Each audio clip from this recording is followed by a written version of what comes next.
Ya Ali, Ya Ali, Ya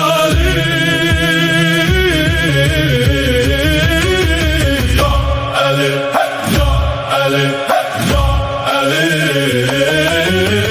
Hak Ali, İmam Ali, Muhammed Ali, Fatime Ali, Bedir Ali, Xeyber Ali, Xendek Ali, Uhud Ali, Hüneyn Ali, Elm Ali, Sabr Ali, Tevhid Ali, Hasan Ali, Hüseyin Ali, nur saçan Betül Ali, Zülfikar elinde, dualar dilinde, hakkın aslanı merdi meydan Ali.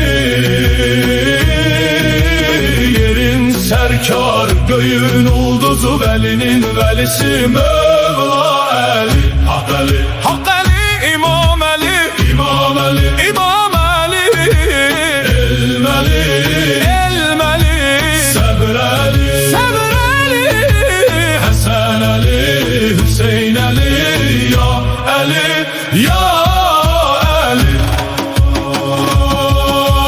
Bedir'de şücaet, Uhud'da vefa, Xendek'de reşadet, Xeyber'de sefa. Hüneynin galibi, elmin kapısı, tevhidin aynası, sabrin vefası.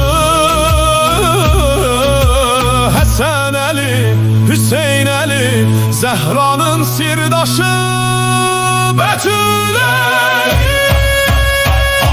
Ali, İmam Ali, Muhammed Ali, Ya